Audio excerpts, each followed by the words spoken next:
Are you hoping that he's going to change back to the version that you initially fell in love with? And then you're hoping and praying that he's actually the good guy, and you can swing the pendulum to one side, hoping that he's going to turn into this good guy and that you can do it. Guess what? You can't. What about the two faces of narcissism? What you see on one side, what you see on the other side. Maybe we're talking about the mask. Maybe we're talking about the good guy. When we're talking about the bad guy, what is difference between the two sides, the two faces, the two perspectives oftentimes you see that a narcissist shows and portrays to people out there? If you guys are new here, my name is Ben Taylor. I'm a self-aware narcissist on this channel to provide awareness of narcissistic abuse and help liberate women from toxic, narcissistic, abusive relationships. I also work with guys that are narcissists or liars or cheaters to help them understand that if they don't get true and if they don't start telling the truth, nothing will ever change no matter what. If you're interested in working with me, you can go to rawmotivations.com. Would love to be able to interact with you more and be able to help you understand how you can be free mentally and emotionally from the toxicity that's actually going on right here, right now. The hard thing is when you're dealing with a narcissist, there's typically two different sides. There's typically two different versions. And people get confused about this because typically they think, well, he's this way and he's also this way. And they get stuck in the middle of what's actually true. The hard part inside of this is people believe that both sides are equally valid, or they believe both sides equally exist, when in reality, it's not. There's more of one person and then a mask that gets applied for you, for friends, for family, for coworkers, for everybody, different masks for different people. It's like the narcissist takes a certain mask, takes a certain version of themselves and puts it on for you, and then goes to someone else and takes that version off and puts on a new one for the next person. Sometimes the versions are very similar, so it's just adding different pieces or parts to the actual mask, and sometimes it's a completely different shift. You might have a narcissist where he's with one woman and he's married to her, and he puts on a completely different version of himself to the person that he's cheating on her with, to someone else. This is part of what I did, is it looked very similar at times, but it also is completely different. Completely different because I would show up a different mask, a different version of myself that was the kind, the vulnerable, the weak, the victim, like, oh, I've been abused, or oh, like my wife doesn't get me. All this victimhood mentality that oftentimes I could bring into a cheating relationship, and they would be like, oh, let me take care of you. Let me help you. This is part of the covert piece. And so you're going to see different pieces inside of the faces of narcissism that people get confused. They start believing that there's two different versions. Now, the hard thing about believing that there's two different versions means that you think you can swing the pendulum to one side and get him stuck in the good version. And that's just not true. And if you think you can save your narcissist or you can fix your narcissist, good luck. Because the problem is you're trying to convince someone who's already used and abused and manipulated you. You don't have the leverage. You don't have the ability to be able to force this person to change, and you don't have the ability to be able to get him aware, simply because he doesn't respect you. He doesn't care about you, and your opinions, feelings, needs, and everything that you think in this moment are invalid to him. So oftentimes people will look at the two faces of narcissism and they'll think, okay, it's one, it's the other. Maybe I can get them to go to one or the other. And then sometimes they just hold on to the piece of hope. Well, I know he's in there. I know the good's in there. Yeah, that's the piece that you fell in love with, but that's not the piece that's actually real. Like, this is the hardest part for some people to think, because everybody wants to believe in intrinsic good and everybody's worth and value in the fact of like, oh, this person actually has good intentions. A lot of times a narcissist doesn't have good intentions. They don't really care about other people. They care about themselves. When I was cheating, I didn't have good intentions. I didn't have good intentions and I just ended up sleeping with the wrong person. Like, no, that's bullcrap.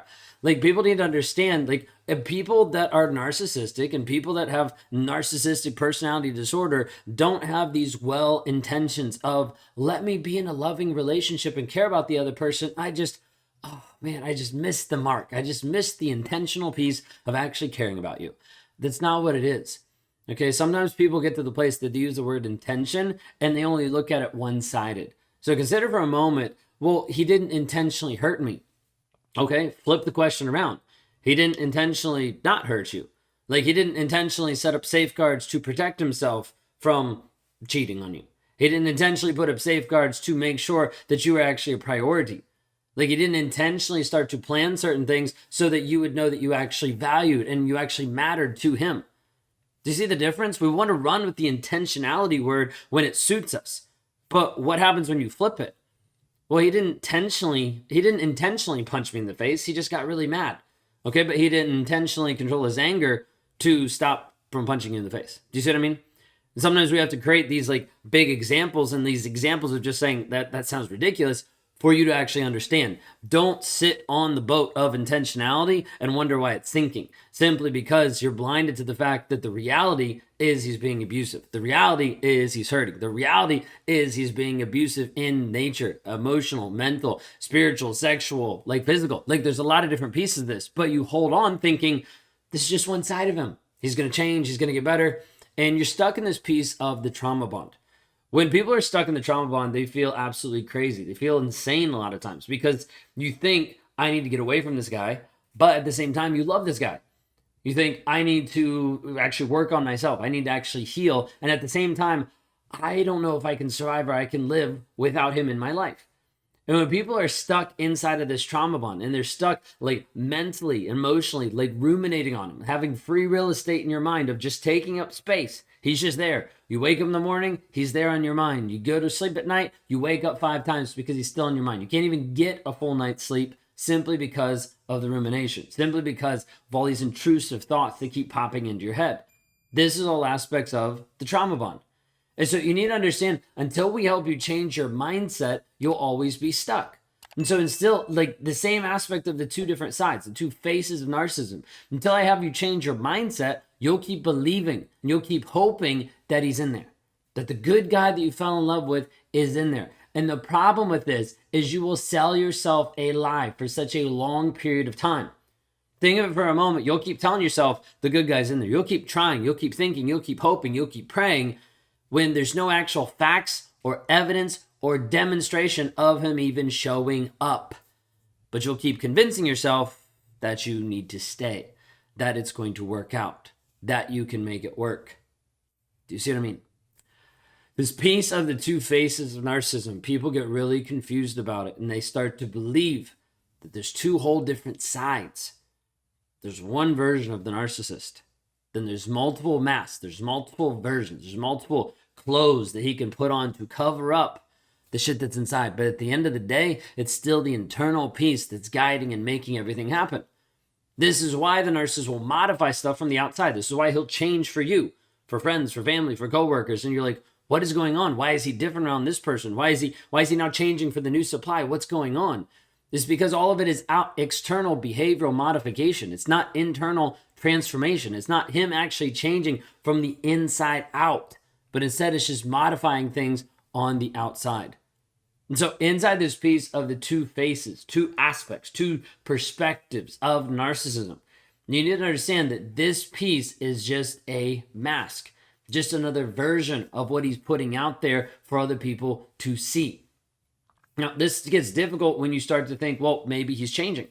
Maybe something is happening different. Maybe he's actually growing in this way. Maybe something, and you start to think, you start to hope, you start to hold on to the fact that maybe he's actually changing. Now, you need to understand, if he's changing at the end of the relationship, you filed for divorce, you told him you were leaving, you brought up separation, you finally moved out, and all of a sudden he changes, guess what? That's manipulation. And you're like, what? No, he's actually changing this time. Nope, it's manipulation. The easiest way to be able to put it, it's just manipulation. Simply because if he starts doing all the things you asked him to do for the past year, 2, 10 years, and all of a sudden he starts doing it at the very end of the relationship, that's not because he had an epiphany, and that's not because you sat down, you listed out 30 different things that he was supposed to do. He just magically started doing them because he knew the entire time that that's exactly what you wanted. But the problem was, he didn't even need to manipulate you at that point because you were stuck. Now, manipulation has to start back up in a different way. Simply because you're leaving, now he has to give you breadcrumbs. He has to give you hope that there's actually something there. He has to actually show you, oh, look, I'm changing. And as a result, he pulls stuff out of his hat that you've been wanting for years. But the problem is, it's not that you just brought it up today. You stopped bringing it up several months ago. You stopped bringing it up a year ago after you were just emotionally checked out and just tired. You're like, why should I even tell him anymore? He doesn't listen. He doesn't care. He doesn't even do the things that I asked him to do. He doesn't even support me.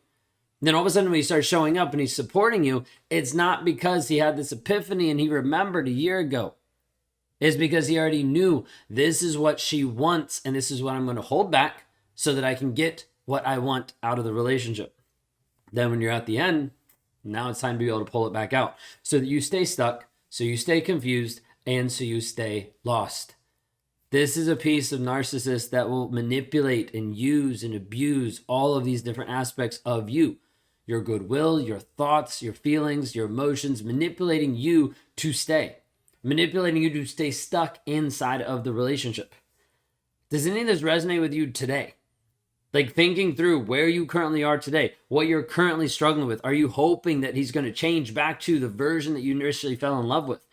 And then you're hoping and praying that he's actually the good guy and you can swing the pendulum to one side, hoping that he's going to turn into this good guy and that you can do it. Guess what? You can't.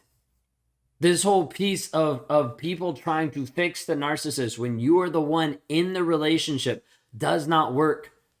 We've pretty much never seen it work simply because he's used and abused you so much, he doesn't respect a single thing that you do or say. Don't believe me? Look at how he's treating you on a day-to-day basis. The person that's been abused can't be the savior to the narcissist. My wife didn't save me. My wife didn't fix me. My wife didn't make me change. None of that was part of her. If it had been part of her, we'd probably still be apart. We'd be divorced by this point. Simply because the change that I would have made based on her would have been not based on anything real, but based on just manipulation, based on just checking off boxes, but not the internal shift that needed to happen. So hopefully this helps and hopefully this makes sense inside of this piece of narcissistic abuse and the two faces, the two different sides of the narcissist in your life. If you want help with this, go to rawmotivationscoaching.com, rawmotivationscoaching.com, just to be able to see and understand how I help liberate women from toxic relationships, how I help them understand that if we don't break you free of the trauma bond, you will continue to stay stuck and cycle back and be confused for a long period of time.